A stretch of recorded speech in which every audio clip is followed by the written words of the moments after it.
Okay મિત્રો, ચાલો શર્મિલા, આજે આપણે એક છેલ્લું સમઘટકતા જોઈએ. ટોટોમેરિઝમ કહેશું એને.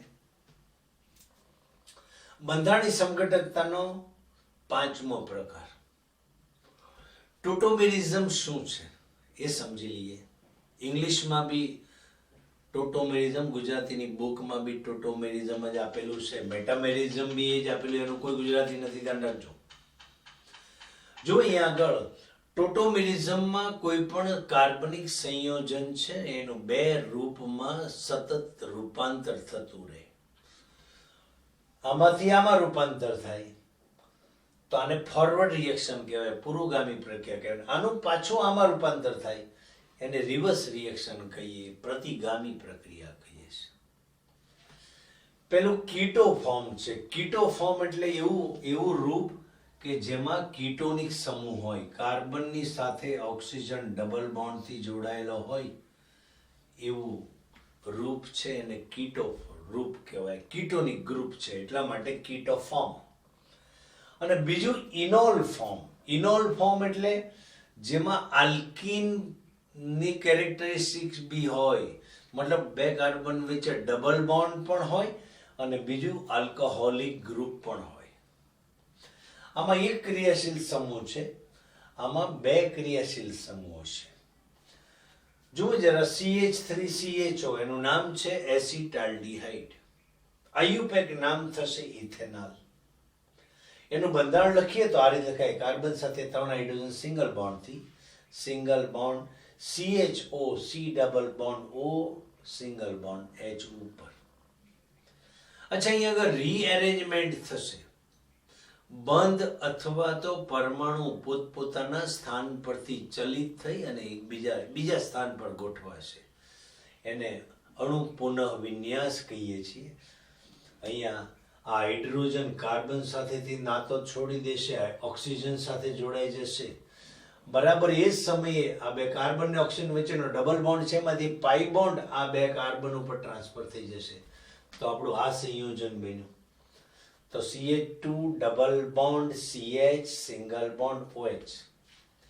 આનું નામ છે વિનાઇલ આલ્કોહોલ અથવા તો ETH 1-in-1-ol થશે. તુરંત જ પાછો હાઇડ્રોજન ઓક્સિજન સાથે નાતો છોડીને પાછા કાર્બન સાથે જોડાઈ જશે. બે કાર્બન વચ્ચેનો ડબલ બોન્ડ પાછા કાર્બન ને ઓક્સિજન વચ્ચે ટ્રાન્સફર થઈ જશે. તો પાછો આ જ સંયોજન બનશે જેને આપણે CH3CHO કહીએ છીએ, એસિટાલ્ડીહાઇડ અથવા ઇથેનોલ. તો અહીંયા આગળ સંયોજન એસિટાલ્ડીહાઇડ અને વિનાઇલ આલ્કોહોલની વચ્ચે ઝૂલા ખાય છે. અહીંયા સંતુલન સ્થપાયેલું હોય છે, પુરોગામી અને પ્રતિગામી બંને પ્રક્રિયા. આમાં આલ્ડીહાઇડ સમૂહ છે, આમાં ડબલ બોન્ડ છે, આમાં OH પણ છે. બીજું એક્ઝામ્પલ લઈ લો, એસિટોન. આનું આયુપેક નામ થશે 1, 2 અને 3 કાર્બનની ચેઇન છે એટલે પ્રોપેન. અને CO ગ્રુપ, કીટોનિક ગ્રુપ, બીજા કાર્બન છે એટલે પ્રોપેન 2 ઓન અથવા એને પ્રોપ 2 ઓન કહીશું. એનું બંધારણ લઈ લો, CH3 કાર્બન સાથે 3 હાઇડ્રોજન અલગ રીતે લખો, જુદા જુદા લખો. CO ઓક્સિજન નીચે લઈ લો.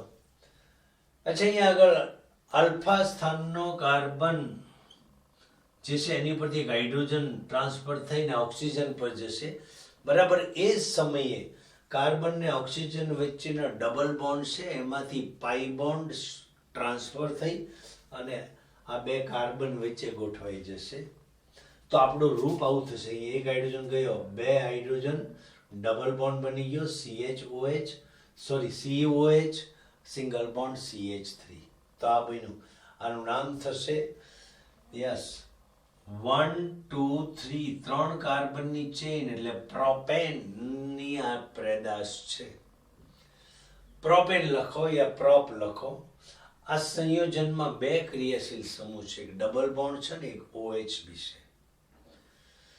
તો 2-in પ્રોપ 1-in, સોરી, આનું નામ આયુપેક નામ થશે પ્રોપ 1-in-2-ol. ઓકે, OH વધારે ક્રિયાશીલ સમૂહ છે, ડબલ બોન્ડ ઓછું ક્રિયાશીલ સમૂહ છે. ડાબી બાજુથી નંબરિંગ આપશો કે જમણી બાજુથી નંબરિંગ આપશો, OH બીજા કાર્બન પર જ આવશે, પણ ડાબી બાજુથી આપશો તો 2 + 1 3 અને આ બાજુથી આપશો 2 + 2 4 થશે. નંબરિંગ એવી રીતે આપવું જેથી કરીને બંને સમૂહના સ્થાનનો ટોટલ ઓછો થાય, એટલે પ્રોપ 1 in 2 ઓલ થશે. પછીનું એક સંયોજન છે એસિટાઇલ એસિટોન. ચલો, એસિટોન એટલે CH3 single bond CO single bond CH3. આને જરા થોડું અલગ રીતે લખો, CH H અને H. એસિટોન છે. આની સાથે એસિટાઇલ સમૂહ જોડી દો, COCH3. આ ગ્રુપને એસિટાઇલ સમૂહ કહેવાય. એસિટાઇલ બોલો અથવા એસાઇલ બોલો, બધું સરખું છે. તો અહીંયા આગળ CO ગ્રુપની બાજુનો આલ્ફા કાર્બન થશે. આલ્ફા કાર્બન સાથે 2 હાઇડ્રોજન છે. આનું આયુપેક નામ લેવું. એસિટાઇલ આ એસિટોનની ઉત્પન્ન પેદાશ છે, એટલા માટે એને એસિટાઇલ એસિટોન કહીએ, કારણ કે એસિટોનમાંથી એક હાઇડ્રોજનનું વિસ્થાપન કરીને ત્યાં એસિટાઇલ સમૂહ લગાવેલું છે, એટલા માટે એને એસિટાઇલ એસિટોન કહીશું.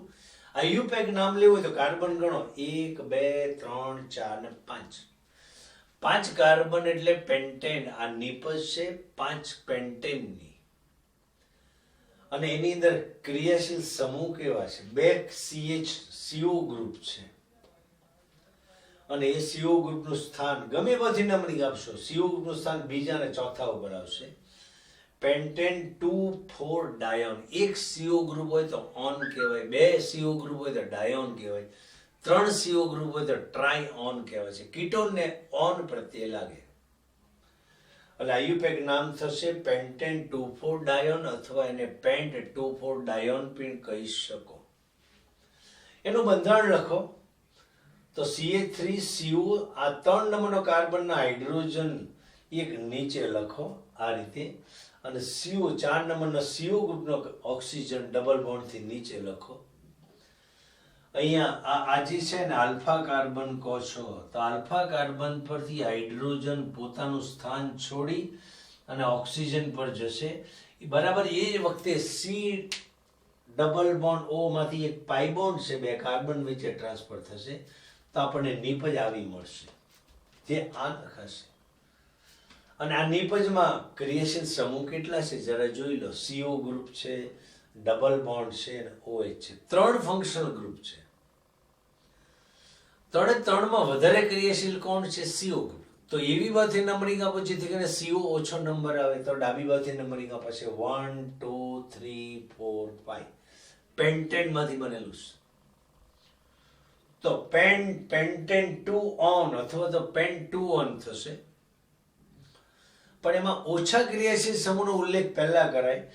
ડબલ બોન્ડ સ્ટાર્ટ થાય છે 3જા કાર્બનથી, તો 3 ઇન, ચોથા ઉપર OH ગ્રુપ છે, આલ્કોહોલિક ગ્રુપ, ઓલ 4 ઓલ, પેન 2 ઓન કહેવાશે.